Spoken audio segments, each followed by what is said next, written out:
Hi mga kabasketball, Heprem TV is back. Ang drastic body transformation ni Luka Doncic ay nakatanggap ng maraming atensyon, ngunit ang isang kamakailang tanong ng isang reporter ay maaaring nakatapak sa linya dahil tinanong niya kung ginamit ni Doncic ang pampabawas ng timbang to lose weight.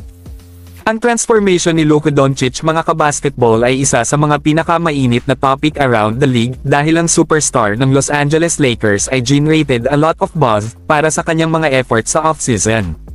Bagaman ito ay binati ng skepticism, isang report mga kabasketball crossed a line sa pamamagitan ng pagtatanong kung ginamit ng superstar ang pangpabawas ng timbang to aid his weight loss journey. Sa isang kamakailan lamang na interview mga kabasketball sa Today Show, sumagot si Doncic ng maraming mga katanungan tungkol sa kanyang regimen sa fitness na binabanggit na he even left basketball sa isang buwan. Isang reporter ang nagtanong sa isang controversial follow-up na katanungan. Tanong niya, ang statement ng reporter mga kabasketball ay itinuturing na controversial for two reasons. Isa, ang paggamit ng isang gamot na pagpabawas ng timbang ay frowned upon in both NBA circles at mas malawak na media. Dalawa, ang nasabing statement na indirectly discredit sa uri ng effort na inilagay ni Doncic to get into shape sa offseason. Ang diskarte ni Doncic sa pagkondisyon ng mga kabasketball ay required sa kanya na gumawa ng isang drastic lifestyle shift. Ang isang challenging workout routine na inspirasyon ni na Michael Jordan at Kobe Bryant ay pinupunan ng isang strict diet plan design to meet his transformation goals. Ang kanyang hard work ay paid off ng isang feature in men's health, isang milestone na maaari niyang ipagmalaki. Matapos maharap ang significant criticism para sa kanyang pagkondisyonan, ginamit ito ng guard bilang fuel upang mag-focus sa kanyang health at physique. Ang commitment to the grind mga kabasketball ay naging positive side para sa mga fans ng Lakers na excited na makita kung ano ang maaari niyang maproduce sa court sa susunod na season. Ang 26 na taong gulang mga kabasketball na reflected sa kung gaano siya epektibo bago siya nakafocus sa pagkondisyonan. Sa average na 28.2 puntos, 8.2 rebound, at 7.7 assists sa bawat laro, many argue na siya ay isang MVP caliber player din. It sets the stage mga kabasketball for a promising campaign sa darating na season, lalo na in light of what the team is poised to achieve.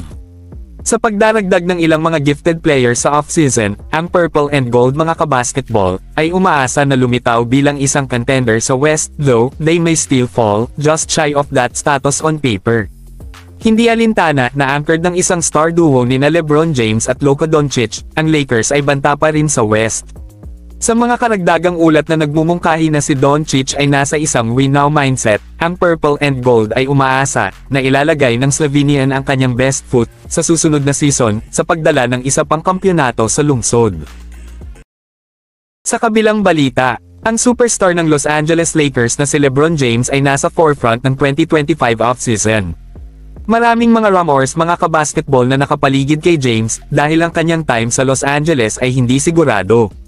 Bagaman malamang napapasok si James sa season, kasama ang Purple and Gold, that isn't stopping the trade rumors mga kabasketball from continuing to swirl. Sa katunayan mga kabasketball, si James mismo ang nag-spark ng mga rumors na iyon. Ang 40 taong gulang na superstar ay spotted na nag-workout sa Los Angeles Clippers old practice facility. Maraming mga koponan ang naiulat mga kabasketball na nasa James trade mill, kabilang ang Cleveland Cavaliers, Dallas Mavericks, Golden State Warriors at ang Clippers. Ang mga chances na ma-trade si James bago ang pagsisimula ng season ay tila mababa mga kabasketball. Ang 21-time All-Star ay opted sa kanyang $52.6 million contract sa offseason na ito sa kung ano ang kanyang huling season ng kanyang kasalukuyang deal. Mayroong isang tunay na pagkakataon na si James mga kabasketball ay maaaring magtungo sa huling season ng kanyang career. It wouldn't come as a shock mga kabasketball kung ang upcoming year na ito ay magtatapos sa kanyang last run.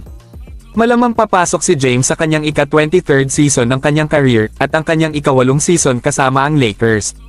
Ang kanyang time sa LA mga kabasketball ay filled with a ton of highs and lows. Ang pagsisimula ng kanyang career sa LA ay hindi maganda, ngunit ang kanyang ika-2 season ay saw him bring the franchise its 17th title. Gayunpaman, mula sa sandaling iyon mga kabasketball, ang Lakers ay nabigo na bumalik sa finals, kasama ang kanilang closest approach coming in 2023, nang natalo sila sa Denver Nuggets sa Western Conference Finals.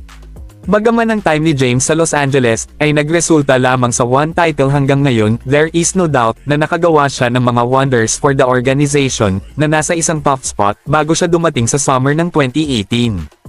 Ang Lakers superstar ay isang key piece pa rin sa koponan, isang koponan na gumagawa ng best upang makabalik sa tuktok. Gayunpaman, for the first time in James' career mga kabasketball, he is not the lone focal point of the team.